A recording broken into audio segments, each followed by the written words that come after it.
Please welcome Peggy Immel. Hey, Peggy.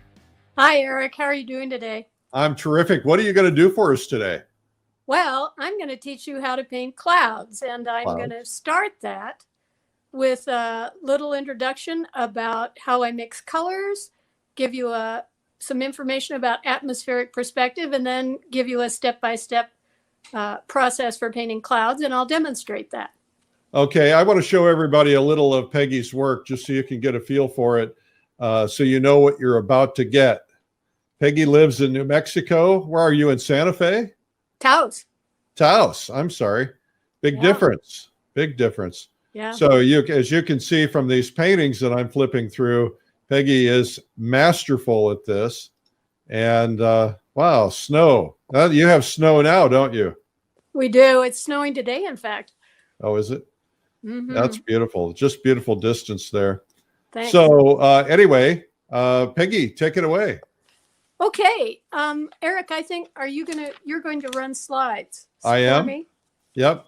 And I'll talk a little bit about, first I want to cover how I approach color, and that involves color mixing. And then I'll talk a little bit about atmospheric perspective, and then give you some tips for painting clouds, and I'll demonstrate those tips later in the show. So when I think about color, I consider that it has four components: hue, value, temperature, and chroma. And that's the hierarchy that I use when I am mixing color. I first consider the hue, then I consider the values, then I consider the temperature, and then I consider chroma. So next slide. All right. You might want to explain what some of those terms mean, because there are people who don't know. So as we go through this. Yes, I will. So hue is actually the color of the color. And there are hue families: 3 primaries, red, yellow, blue, and 3 secondaries, orange, purple, and green. And there's obviously black and white. And I guess those are colors. But for our purposes, when we're mixing paint, the first thing we have to consider is what hue family is it part of. And it's one of these 6. So we can go to the next slide. The second thing to consider when you start mixing color, and of course this is pigment, which is different than light, but that's another more complex thing to examine. When you start mixing color, the first thing you do is decide on the hue family. Then it becomes important to decide what value you need. And you do that by looking at your source and deciding from that source what value of the hue you want. You can lighten the value with white. You can darken it with black, although typically, well, you can darken it with black, but you have to look at the color and decide what value it is. That's a little complicated, and squinting helps to, makes it easier to decide what value a color is. Yellow's a tricky one. Now, value, just for everybody's benefit, value means the level of darkness or lightness. Right. The higher in values. That might be a grayscale, but that could also be a light yellow to a dark, dark yellow, or red or green, or any mixture. It could. It's the lightness or darkness of the color that you're mixing. And the closer a color is to white, the higher in value it is. And the closer it is to black, the lower it is. I know there are numbers, and I always am mixed up on the numbers. I don't know if one is white or one is black, but doesn't matter right now. Yeah. Okay. Next slide. This'll all, if you have any questions, if you see any questions. I'll read questions out once we get into the painting demo area. I think this will all make more sense when you see how it is applied to paintings. So the next thing I consider when I'm mixing a color in the hierarchy is the temperature of the color. And temperature is a little bit tricky because the primaries and the secondaries each have an inherent temperature. Each of those colors, blue is cooler than red. However, it's all relative. There can be a blue that is warmer than a cool blue. And a good example of that might be in pigments, cerulean blue as compared to cobalt blue. Cobalt's a colder blue than cerulean. Cerulean's warmer. So when you start thinking about temperature and color mixing, you have to consider how it relates to the other colors in that painting, and only that painting. That's the whole world, that painting. See if there's anything else I want to say. No, I think that's all. Do you have any questions about that? Nope, keep going. I've got the next slide up. The last thing to consider is the chroma. And some people think of chroma as saturation. I think the technical term is chroma. Chroma, a bright color, a pure color, has the highest chroma. And you can decrease the chroma of any color by a number of ways. You can add white to it. That will decrease the chroma and make it duller. You can add black to it. That will make it duller. Or you can add the complement. And that's a common way to decrease the chroma in a color. Can you explain to everybody what a complement means? A complement, if you look at a color wheel, the complement is the color on the color wheel that's opposite on the color wheel from a given color. So for example, I'm going to come on, I'm just going to come on and show a color wheel. Color wheel. Yeah. All right. So this is a color wheel. Great. All right. So you're getting a reflection on it. I apologize.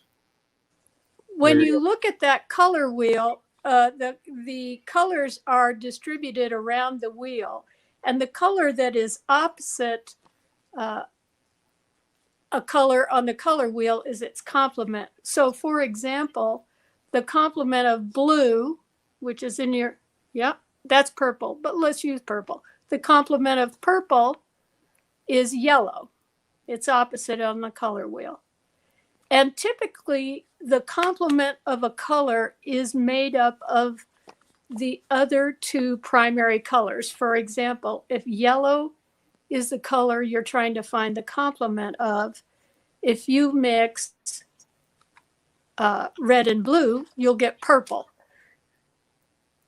Yep. Okay. I'm going to get back to your slides now. Right. So those are the four things I consider when I'm mixing color, and I do it in that order. I find the hue family. I try to mix the proper value. I try to then add whatever I need or subtract whatever I need to find the proper temperature. And I might add a complement to get the proper chroma. So when you're painting, this is all nice and it's all theory. When you're painting, the pigments you use matter, and they will affect how each of these colors behaves. So I recommend when you start, at least, that you pick some paints and stick with them for what I consider your painting palette. I like to use what's called a split primary or a warm cool primary.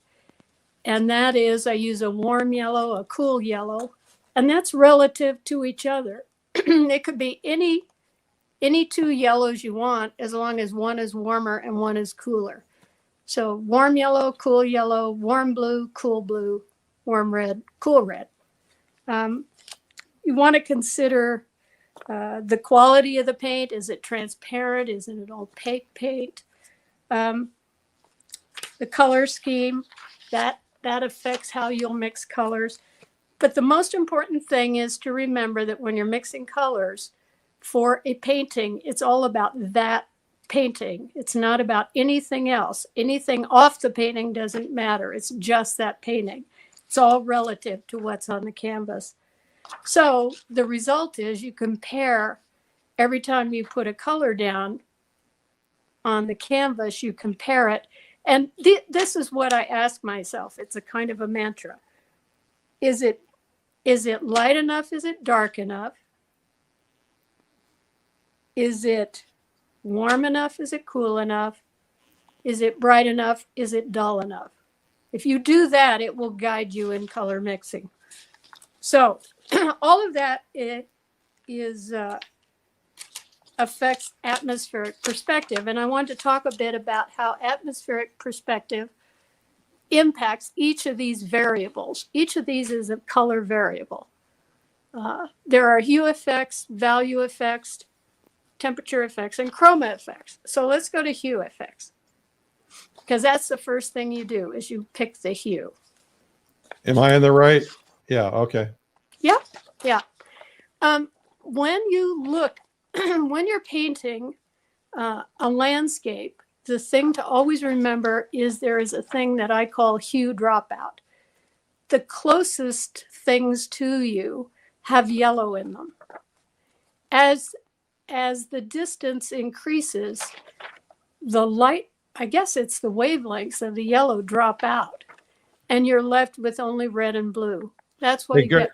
If I could just interrupt for a second, I guess I think this will help some clarity for people who might not understand this concept.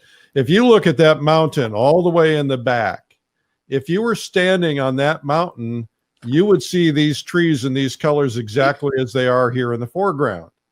So what you're seeing is everything in that picture are these colors, but because of the consider it a piece of, it's rain droplets or water droplets or distance, or almost consider it layers of glass where it gets further and further back. That's what will help understand that.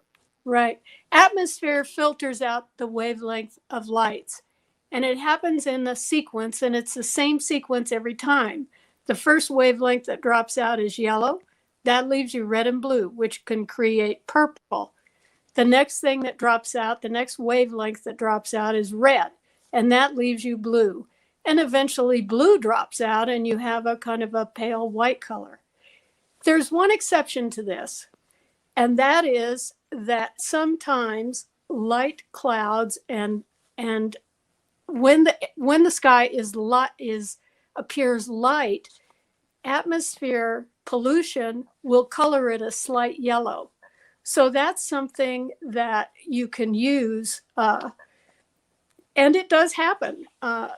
You'll see it if you look at great distances. But for the most part, just always remember, get rid of the yellow first, then the red, then the blue.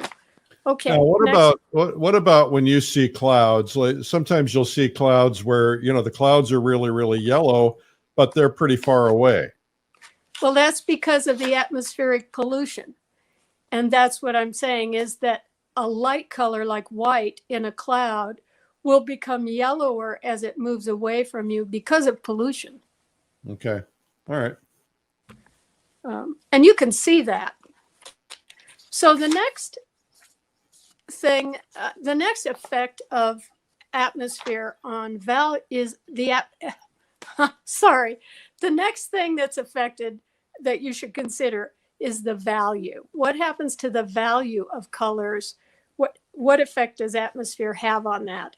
And it has basically two effects on the value. Objects get lighter because I guess less wavelengths are coming toward you, and there's less contrast between those objects. And I've used this one, this painting, so you can see behind the trees that everything is getting considerably lighter. I think that was a rainy day, so that increased that effect. But that happens, lighter and less contrast between objects. So next, atmosphere has an effect on the temperature of color. So we're still following that hierarchy. of what hue family is it, what is the value. Now the temperature, consider temperature. This little sketch was done at Grand Canyon last September when there were all those fires. And what basically happens is that as the yellow drops out and then the red, the appearance is that things get cooler in the distance. And I thought this showed that quite well. And again, you can see the yellow in the sky from the pollution. So that's a pretty standard thing that people know, that it gets cooler as you move back. Okay, next. One that I personally have struggled with sometimes is the effect of atmosphere on chroma or saturation. There's a considerable decrease in the saturation of a color as it moves back. These are three moving targets: value, temperature, and chroma, and they're all decreasing as the distance from you increases. So atmosphere affects all three of those things. The mountains the color's less saturated. It moves more to a neutral gray, even though it's getting cooler, it's getting lighter. So I guess that's, do you have any questions about that part? I don't, and right now I'm not going into comments and questions because of the slides, but I have another slide here. Yep. So when you're painting, this is what you consider with color. Consider the quality of the pigments you're using. Are they transparent? Are they opaque? And use whatever palette you're using for a while so you begin to understand how they behave when you mix them. If you're going to have a color scheme, if you're going to plan a color scheme, that's great. I think it's really helpful to do that. If you're painting a green scene, for example, that's a lot of green. Sometimes a little touch of a complement red will help that. So consider the color scheme. Consider the relativity of the color to what is in the painting. And the example I would use is a warm green. I've got a little drawing there. A warm green in one painting, there's a cool green and a warm green on the left.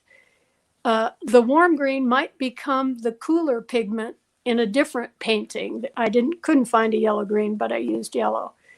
So it's all relative when we talk about temperature. And then this series of questions, I think you should always ask yourself: is it light enough? Is it dark enough? Is it warm enough? Is it cool enough? Is it bright enough? Is it dull enough? If you just keep asking those questions when you're mixing color, you'll find it easier and more systematic. It's a more systematic way to move into color mixing. All right. So you want the next slide? Yep. So how does all of this apply to clouds? Because that's where we started. I think that clouds are a great subject for examining color temperature. Obviously, the things I'm going to talk about here, there are always exceptions. So if you say, well, I saw the cloud and it didn't behave like that, well, that's possible. But typically, when I'm painting a cloud, I mix two grays. I mix a warm gray and a cool gray. And I use the hue family blue. I mix them up. I try to get close to the right value. I consider the temperature. I have a warm and a cool, and I dull them down a little bit with, I use blues a lot, so I might dull it down with an orange to decrease the chroma on it. So the bottom of most clouds, if you observe them, is a very cool gray. And then as the belly of the cloud rolls up, it becomes warmer to a very light, kind of almost a white gray. And then there'll be a very warm white on the sunny side of the cloud. So it's a system to use, and there's great variety in clouds. So as long as you follow that system, you can then incorporate the variety. And you don't have to think every time, how should I start this? You just start with the cool, move to the warm, and then the light.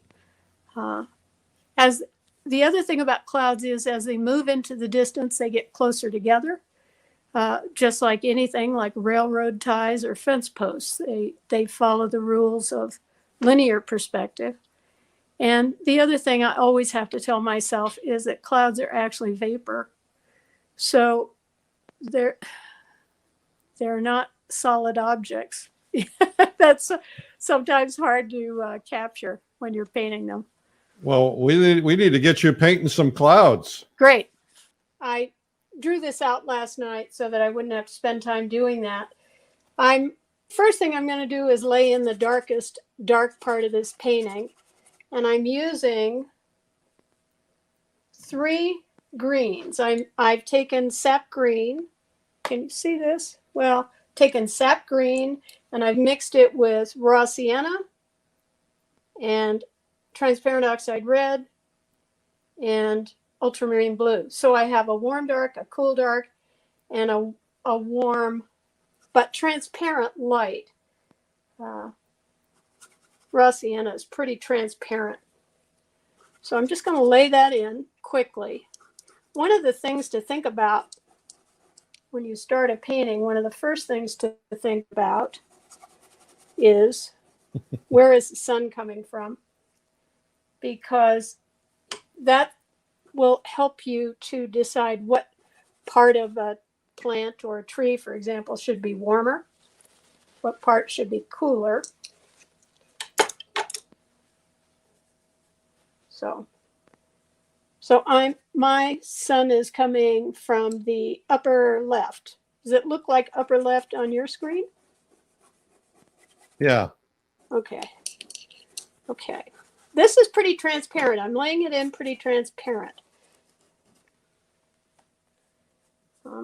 The other thing I want to mention is that on my palette here, I've mixed my cool gray for the clouds and also to use for the painting. And that cool gray is made up of ultramarine and orange and white. Okay. And then I made a huge pile of that, and I took part of that pile and I turned it into a warm gray by mixing raw sienna with it and a little more orange and a little more white. So I have my warm gray, my cool gray, and I mixed a couple of warm whites, one with yellow ochre and white, it's titanium white, and one with cadmium and white. Do you always pre-mix like that, or are you that organized? Yeah, I do.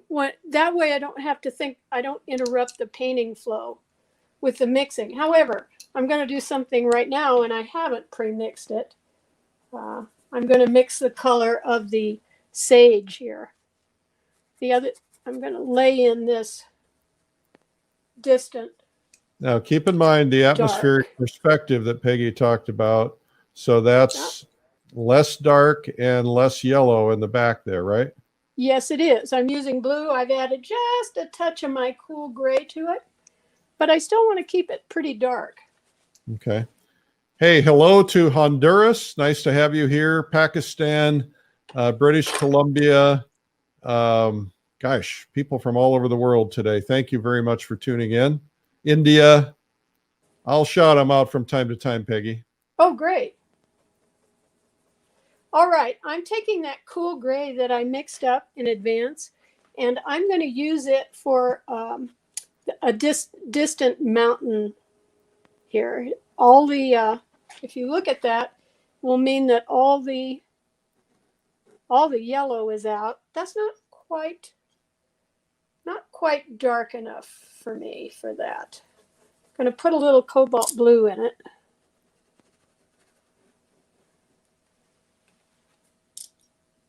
Why do you use yellow as your lines? Just curious. Orange? Well, you know, I have to tell you, it's a security issue. I started out using an orange underwash for warmth. Yeah. I think it adds warmth. And you're painting on what kind of a panel? This is the panel is a Clausen's 13 linen prime. I love it. And it's mounted on gator board. So all right. Who makes those? I think Raymar makes them. This is single prime. This one is made by Source Tech. I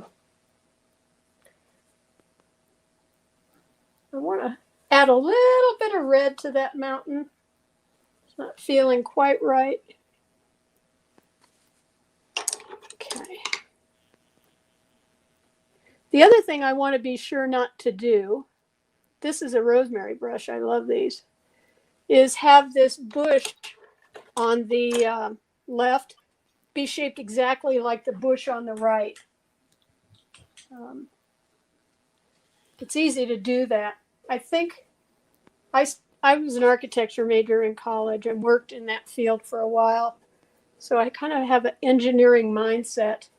And when things don't line up, I think my brain just keeps trying to make them the same. All right.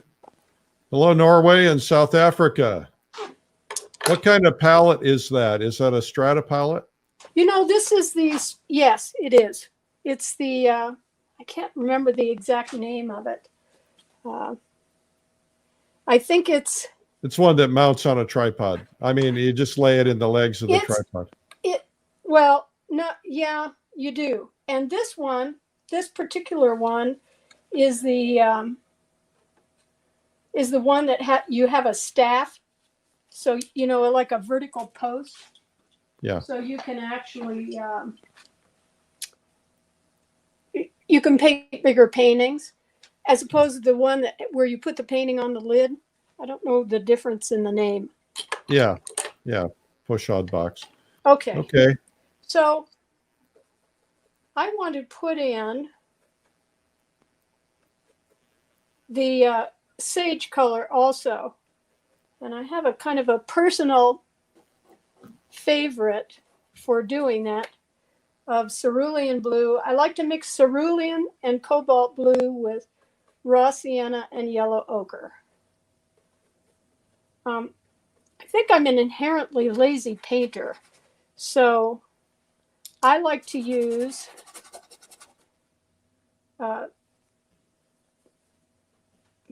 pre-mixed colors and then alter them.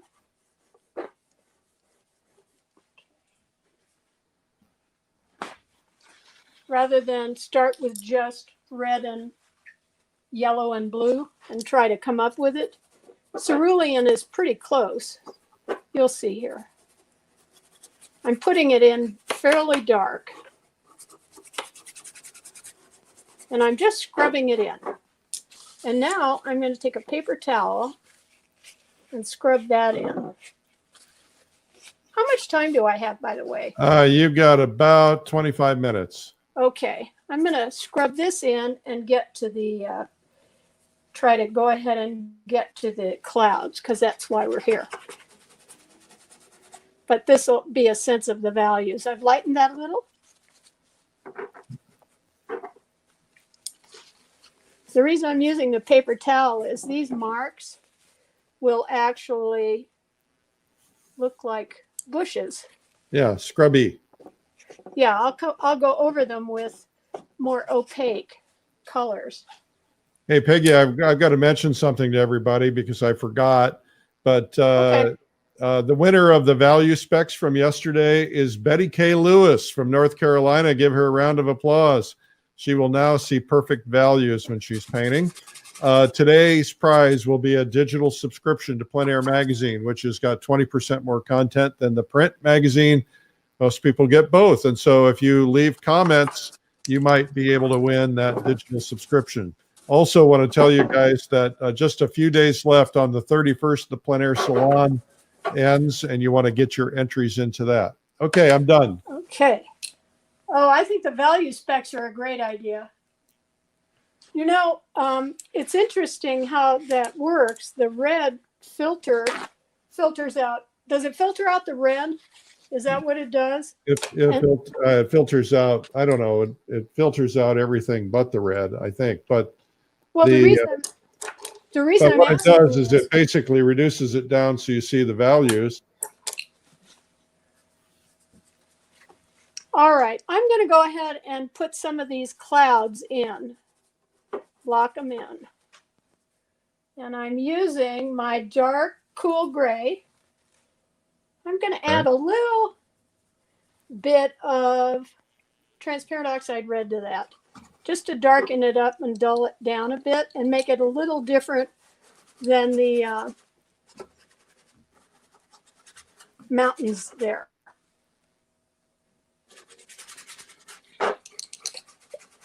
I'm struggling a little with scrubbing it in because I'm not used to painting to the side of a painting. Yeah, it's kind of hard, isn't it? Yeah, but that's okay. I know people will be understanding. Of course. I like to use the brushes. I like to scrub with them. All right. Next, I'm going to come in with some of the warm gray. I don't know if you can see this. I've done this before. I have a little, let's see here. This is a study. Hold it still. Okay, good. All right, now we can see it. I also forgot to show your reference image. I guess I could show that too. Oh, yeah. Anyway, I have this study from having done this painting. I did a large painting of this.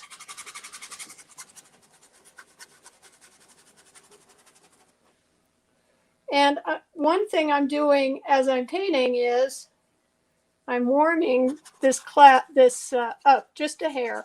One thing you'll see sometimes that is a little bit different is sometimes there's a very strong bit of sunlight and there'll be a warm bounce from the ground up on the underside of a cloud.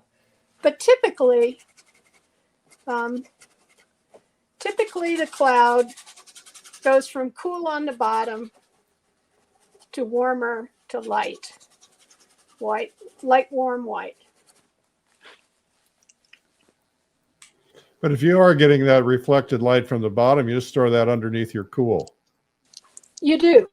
You can just add it in there. Yeah. So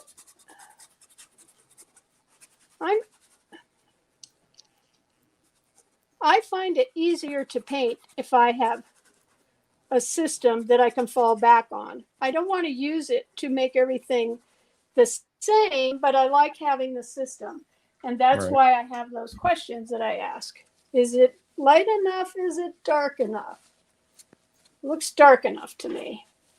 Hello, United Kingdom. Somebody said what kind of brushes she's using. Rosemary brushes.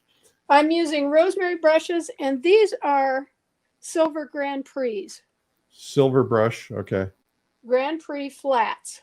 Yeah. For my bristles. And Silver put some samples in our kit at the Adirondacks a year or two ago, and I really have started enjoying using those too. I use a lot of Princeton's, a lot of rosemary, a lot of everything. One thing I like, for years I spent a fortune on brushes, and I'd buy filberts, I'd buy flats, I'd buy brights, and it was expensive, and then I didn't like them. And I might not like the shape. What I like on this brush is it starts out as a nice flat, and then after I grind away on it for a while, it ends up being a nice filbert. And eventually they end up being like this. Stubs. And I can use them for scraping. Yeah. So I only have to buy one brush in 3 sizes. Okay. Hello, Nova Scotia. Why I do that. I'm going to put some sky in now. I'm going to mix some cerulean with white over here. And it needs to be light enough, light enough, light enough. Put a little yellow in that. So I can use that little sketch I did. I have plastic over it. I can touch on it.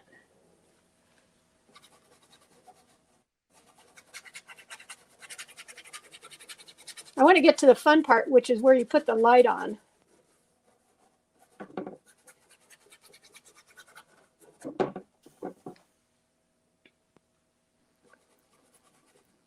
I'm adding a little yellow white in that.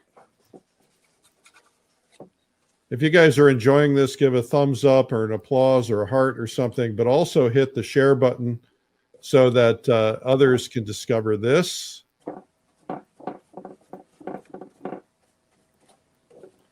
right. Looks like you just softened up your sky. I did. That's a rosemary brush. So that flat. Yeah. Rosemary Long, Series 279. They're great brushes. Yeah, they are good brushes.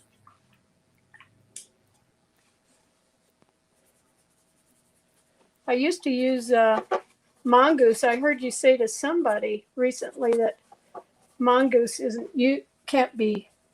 They can't sell mongoose anymore. No. It's an endangered species, even though they're running wild in Hawaii and are a big giant pest. But, are they? Yeah. But yeah. Are they like a weasel? Is that what a mongoose is? You're asking the wrong guy. But I would say this, that if you have mongoose brushes, take good care of them and hold on to them, because they do paint differently than anything else. They're great for portrait work. Yeah. Really I have a few. Soft. What I did is I took my rosemary mongoose brushes, of which I have many, and I dipped the tips of the brushes in red nail polish. Huh. That way, I just know that I've got to take extra care because it's a rarity. And I tell my kids, if they're coming into the studio, they can't use the ones with the red tips. So are they you mean you put red on the handles? Yeah, on the mongoose. Yeah. Well, I have some, but you know, the other thing that happens with them is they would come out, they'd lose their hair. Well, I don't know about that. Yeah. So I think this brush that Rosemary's got going, it's a nice substitute for that. So you got about 12 minutes or so. Oh, I better get the fun part in. Stop talking and get painting, girl. Yeah. Sorry, I think the presentation went too long. No, it was very valuable. I think it's important to understand about each of these components of color. Yeah. And to be able to systematically manipulate them. It's the place it gets difficult is when we lose track of what needs to be changed and what needs to be altered, because it's 4 moving targets: hue, value, temperature, chroma, and they're all pretty important. I just learned something new from Catherine Noel Frederick, who said someone imported mongoose in Hawaii to take care of the rat problem, not knowing that rats are nocturnal and mongoose are not. Oops. That's pretty funny. Now they're running wild. So I'm putting this on. You're kind of blocking the camera. There we go. Putting that on with my palette knife just to get it thicker. I'm going to do the road last because I have trouble with roads, especially if they're in light, you know, to get the color of dirt or the color of even the asphalt and make it look right. Yep. Hello, Saudi Arabia. Thank you for tuning in.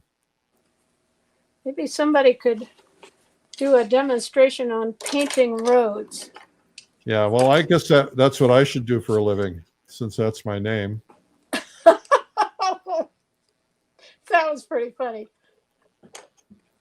I like that. Okay, I have a palette knife. I'm putting this light white on.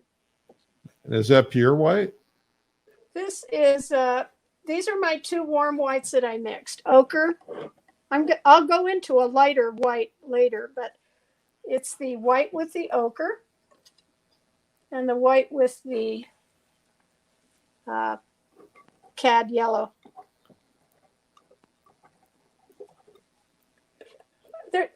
Clouds are kind of abstract, you know. I guess I should look at my reference a little.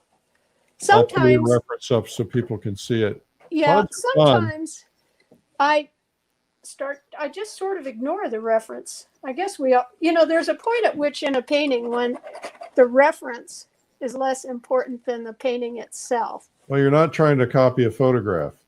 Exactly. Trying to make a piece of art. It's what the painting needs. So I'm using these two warm whites with my two grays, my warm gray and my cool gray. Now I'm going to come in with this brush and work on it. You're going to soften it down? Yeah, make it look more make it look more painterly. Right. You used your palette knife because you wanted to get a lot of paint on there. Exactly. It's a speed thing. Also, I like the accidental quality of things that happen sometimes with a palette knife. You know, when you put something on with a brush and plan it, as in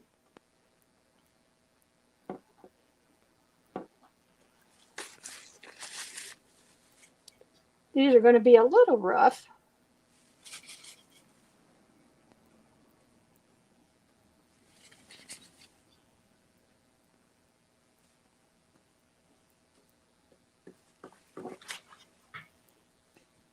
Outstanding. So let's see here. All right.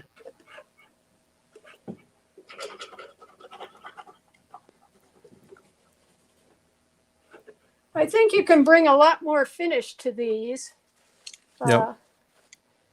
as you work them.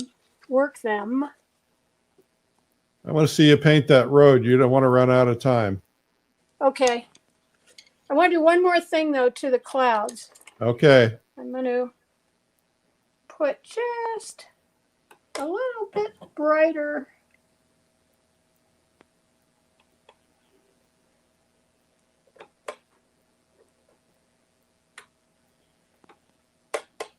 I'm mixing the color. I should have pre-mixed everything.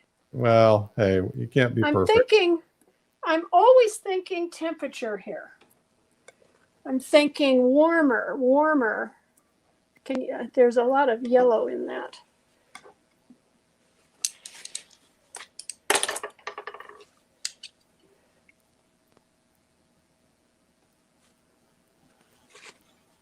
Hope you guys are enjoying this today.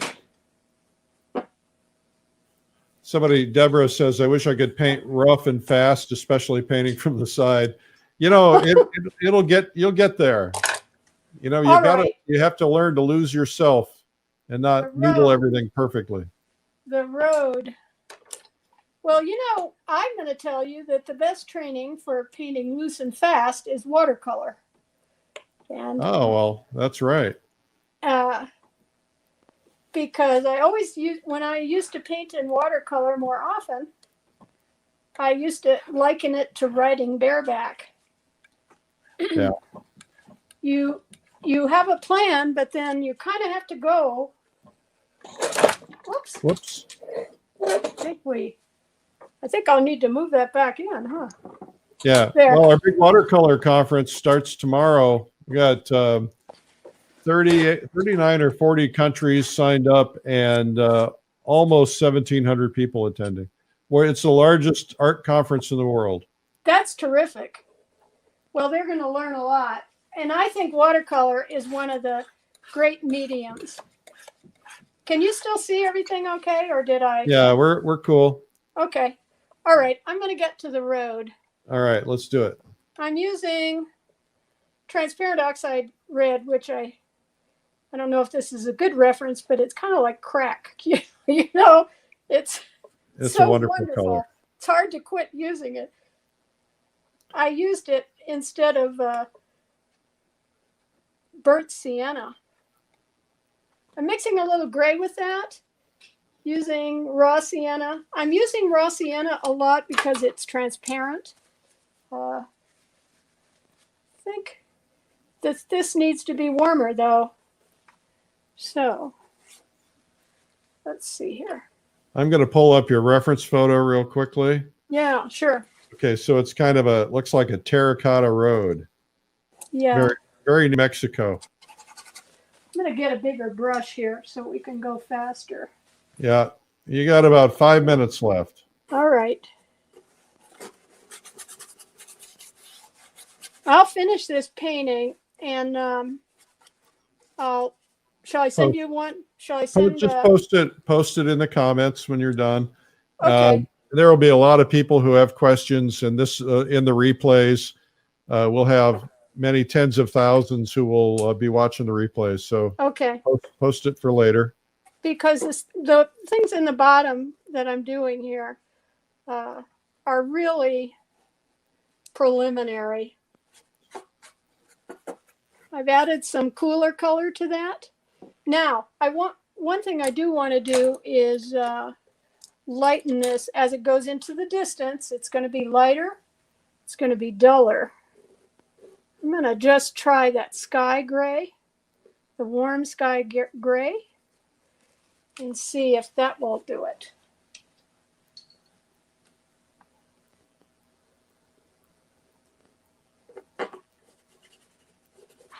Now. People are loving you, Peggy. Oh, that's good. I need all the love I can get. What kind? Yeah, we all do. What kind of brand of transparent oxide red do you use? I use Rembrandt. Okay. Because it's pretty runny, and I use it primarily for. I want to get a dark in there. I use it primarily for underpainting, you know, for the darks, and I like those to be fairly transparent. Okay. If you're watching on YouTube, it's not going to get posted on the YouTube comments. So if you want to get into the comments, go over to Facebook, just search Streamline Art Video on Facebook, and then that's where she's going to post the image. It'll come across to everybody watching in most of the other platforms, but not all of them. You know, a couple of friends told me they were going to watch, and I told them heckling is allowed. What's allowed? Heckling. Are there any hecklers in there? Oh, hecklers. Yeah. No, there's no hecklers. But now that you mention it, I'm sure somebody will start heckling. Yeah. Can you, Deborah asked, can you explain transparent versus opaque?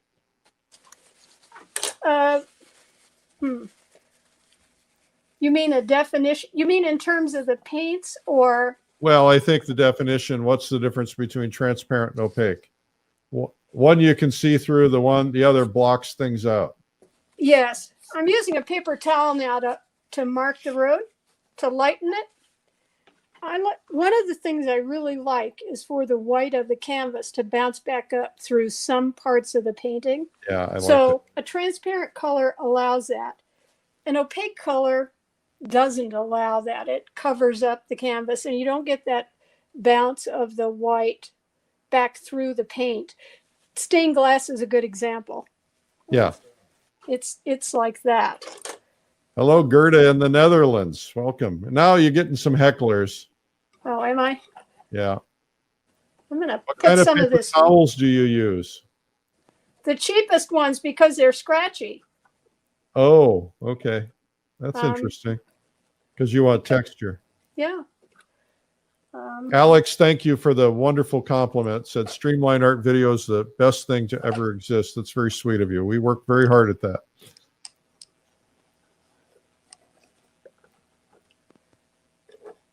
I thought it would be fun to get at least one of these trees in. Okay, well, you got 2 minutes and then I'm cutting you off. Okay. And then you're going to come back on camera. Yeah, if you didn't, somebody who said they wish they joined earlier, there's a whole process where she explains the stages of a painting and the various things you need to understand. It's worth seeing. Peggy's a great teacher. Oh, thanks, Eric. All right. Well, I've got a long ways to go with this. Well, you really nailed it, though. It was really fabulous that you got that much done in that short a period of time. Why don't you come back on camera? Okay. So if you guys are watching for the first time, we're on here every day at 12 noon Eastern and also at 3 p.m. Where we're giving instructional videos as well. Our guests at 12 noon are usually painting, sometimes different things. And today's guest is Peggy Immel. So Peggy, come back on camera. There we go. You did a great job. Thank you so much. Oh, thank you, Eric.